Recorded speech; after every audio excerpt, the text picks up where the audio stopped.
Going over to the Cultural Report podcast, you have N. Wokeness going viral, showing the comparisons of IQs between the U.S. and Somalia. Now, it's brought to us thanks to, as you would guess, N. Wokeness on X. And he says, quote, the Somalian average IQ is 67. The United States average IQ is 100. Somalian illiteracy rate is 60%. United States illiteracy rate is 18%. Well, except like Chicago, I'm pretty sure it's 9%. A little bit of a pun there, and also dark humor, I suppose. The Somalian birth rate was 6.2 per woman. The United States birth rate is 1.6 per woman.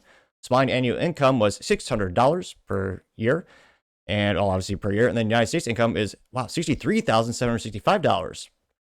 Again, annual income. Now he says, quote, what exactly does it benefit us to mass import millions of Somalian refugees to America? And this went viral, got 2.7 million views and 70,000 likes, which I'm not sure why is he so angry? Has he been to Minneapolis, Minnesota? It's a beautiful place. It's not like there's a lot of crime or lawlessness or communist mayors being elected. Wait a minute. It's not like Minneapolis, Minnesota has become a weak, conquered city, so much to the point where they actually redesigned their state flag to be one that rudimentary looks like Somalian. Oh, wait, they have, under the weak, pathetic leadership of Tim Walz. Yeah. Now, the annual income, I actually don't think that's the biggest issue here in terms of when you come to America, if you work like hell or get government handouts, your income does increase pretty darn well. That's why so many people around the world will fight tooth and nail to get here. Now, the birth rate, that is something where, yeah, in terms of you're concerned about the IQ, again, that gets into eugenics. Also, you debate, what does the schooling look like in Somalia? Again, I've never been to Somalia, not exactly on my list of places I want to visit. But I venture to say the school system isn't as good as the private schools in the United States. Although I'm not, the public schools are pretty bad here. I don't know. Every year since the Department of Education was founded, the test scores go lower and lower. But even then, I think one of the biggest contributing variables to why other countries have lower IQ, as well as lower test scores, lack of good education. So I'm not sure if that's going to be consistent in terms of once they come here, when they come to these schools. I think the biggest issue that people should be concerned about is the lack of assimilation we've seen with many other cultures come to the United States. It's been one of those things where decades ago, everyone came to America and you wouldn't wave your foreign flag. Good example would be my family, or my mom and her family. They came from Cuba when Fidel took over legally. And actually, believe it or not, on an airplane when the last one's out. Fascinating story for another time. But it's an instance where you'll never see us wave a single Cuban flag because that country is what's a nice way? What would Trump say? Cuba's a shithole, even though cigars are going down in quality because they don't take care of the soil.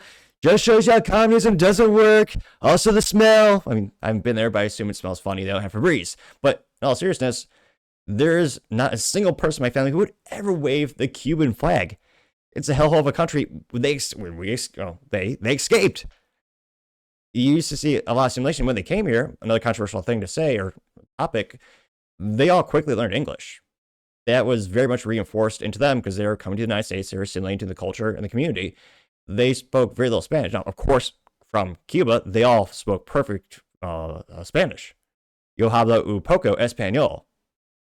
I speak a little Espanol. I now teach more than some public schools in the United States, which is not say much because the bar is quite low. But I mean, I know a little bit of Spanish.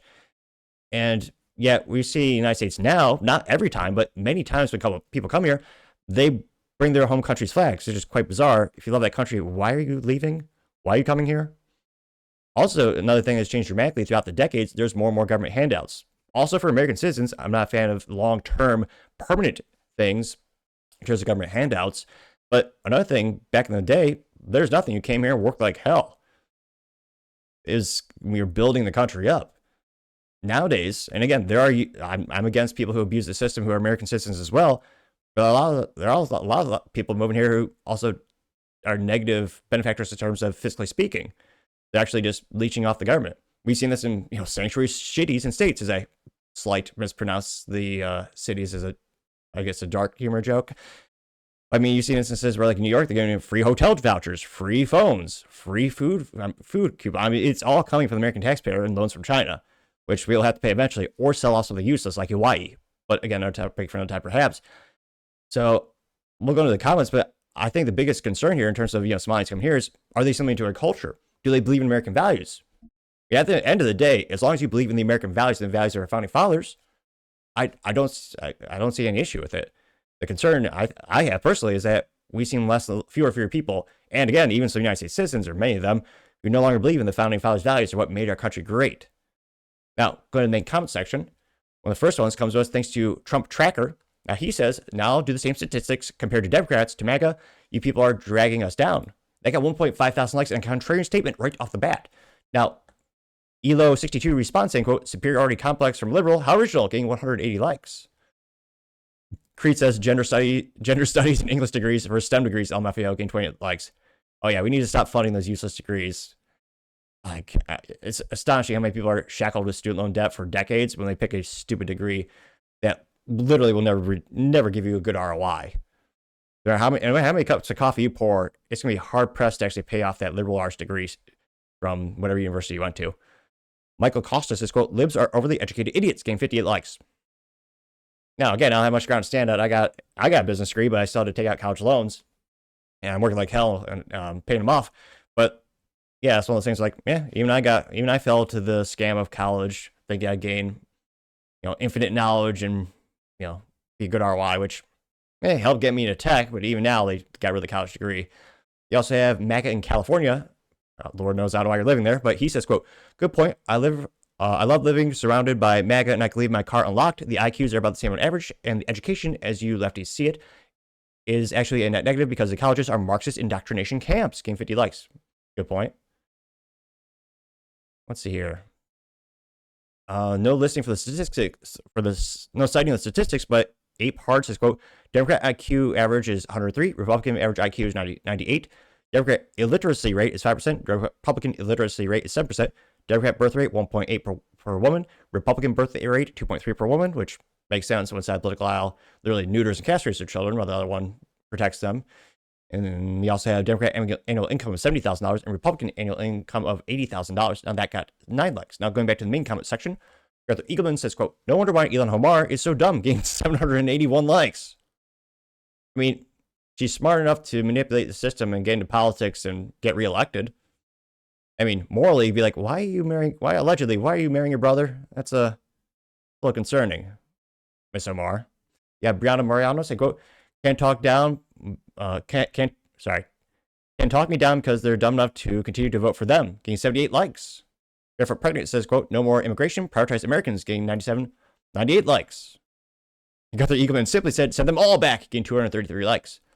Paul Zupa says, quote, it doesn't benefit America to import mass refugees from anywhere, especially third world countries, getting 474 likes, which, yeah, a lot of people will say we need them for jobs.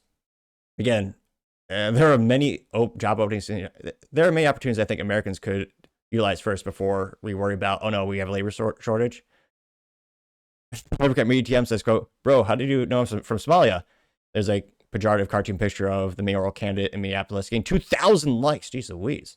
They went viral.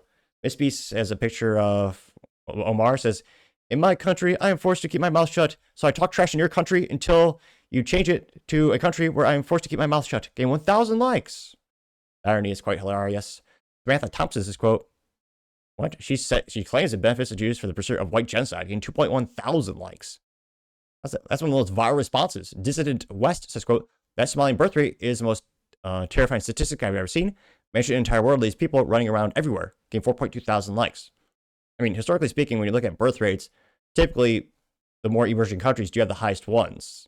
As we become more civilized, it does decrease. Now, Elon Musk also, he's bringing up another global trend in the global decline birth rate, and that's something a lot of people are worried about what's going to happen long term. Amelia Henderson says, quote, you're not getting skilled workers, you're importing poverty, illiteracy, and genocidal welfare. This isn't immigration, it's replacement dressed up as compassion, getting 647 likes. Yeah, I think so, probably. Going down more and more. Make Men Great Again says selective immigration should prioritize strength, not charity cases, getting 263 likes. Going down more and more. Maria Isabella says, quote, it doesn't benefit us, it benefits Islam and those like Ilhan Omar who would like to see America being taken over by them. And she has a cartoon or grok image of the Statue of Liberty holding a slingshot, and it says, here you go, Omar, a free ride home. And it's in the slingshot of the surgical mask as Omar, about to be shot out, getting 55 likes. Got a couple more memes or memes, as some people call them. But yeah, I think one of the biggest issues is the lack of assimilation and the lack of shared cultural values. We'll see again. We'll see if that's more highlighted or if this will make Minnesota even greater. Let me know in the comments because, as always, be fascinated to hear what you have to say. Thank you everyone for taking the time to tune in today. Again, try to get to 6,000 subscribers by the end of the month, so you can click that button. I greatly appreciate it. Also, give me a thumbs up, thumbs down, or comment. It's a great way to give me some additional feedback, letting me know how I can make the show better and better. Lastly, don't forget to take time to tell your family, tell your friends, tell your coworkers, heck, tell your enemies, tell anyone and everyone. Just stay safe and fight the good fight.